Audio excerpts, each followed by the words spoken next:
अमेरिकामा डोनाल्ड ट्रम्पले चाहिँ धेरै नयाँ लहरू ल्याइरहँदा ट्याक्सको कुरा आयो। ट्याक्सको कुरा आएपछि अमेरिकाले पनि यता ट्याक्स लगाउने, इम्पोर्ट एक्सपोर्टको कुरामा, अनि यता चाइनाले पनि ट्याक्स लगाउने, उता क्यानाडाले पनि लाउने, अस्ट्रेलियाले पनि लाउने। धेरै वर्ल्ड वाइड चाहिँ धेरै अब होइन सामानहरू अब आकाशिन्छ, मान्छेको लाइफस्टाइलै धान्न गाह्रो हुन्छ भन्ने होइन। आइफोनको प्राइस चाहिँ डबल ट्रिपल हुन्छ भनेर एकदमै धेरै न्युज आयो होइन। जापानमा चाहिँ त्यो बिचमा के भयो भन्दाखेरि अब जापानको पनि मिडियाहरूले के कुरा गर्न थाल्यो भने अब यस्तो यहाँको पनि नर्मल्ली ग्रोसरिजहरूको प्राइस चाहिँ अब एकदमै धेरै अप हुन्छ। अब चाहिँ जापानको लाइफस्टाइल धान्नै सकिँदैन, यहाँको अर्थतन्त्र नै तहस नहस भएर जान्छ भन्ने होइन धेरै प्रिडिक्सनहरू हुन थाल्यो कि। त्यो बिचमा गभर्मेन्टले के गर्यो भनेपछि यसको सिधै असर चाहिँ जनतालाई पर्छ होइन। जनता भनेका को हुन् भनेपछि फेरि चाहे जापानिज हुन्, चाहे नेपाली हुन्, चाहे होइन भियतनामिज हुन्, चाहे फिलिपिन्स हुन्, जापानमा बस्ने सबै चाहिँ के हुन्, जापानमा आफ्नो भविष्य देखेर आउने विदेशी हुन्, चाहे जापानमै बसेका जापानिजहरू हुन्, सबैलाई चाहिँ यसले असर गर्छ भनेर जापान सरकारले केही छिनमै चाहिँ के निर्णय गर्यो भने पर पर्सन 50,000 रुपियाँ दिने भनेर चाहिँ घोषणा। कस्तो खुसीको कुरा हो कि यो चाहिँ धेरै देशहरूमा कतै सुन्नै पाइँदैन होला। जनतालाई चाहिँ हात हातमा 50,000 दिने कुरा कि। अनि कति सिस्टमेटिक छ यो कुरा होइन। अब ठ्याक्क 1 हप्ता जस्तो अगाडिको कुरा हो। अब केही दिनमै केही समयमै चाहिँ एकदमै अब प्रत्येक वडा अनुसार फरक पनि हुन्छ।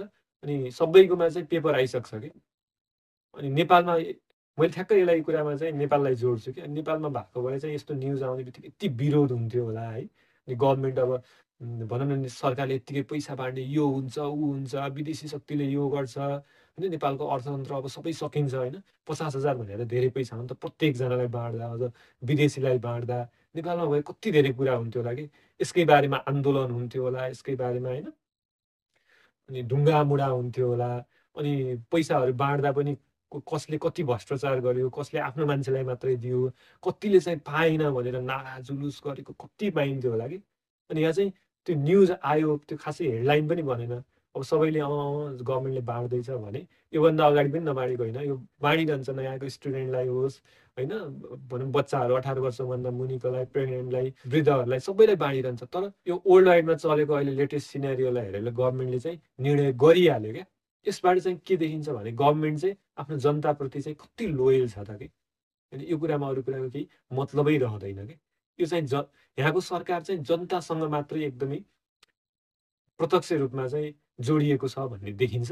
यस्ता उदाहरणहरू विश्वमा एकदमै कम विरलै भेटिन्छन् होइन।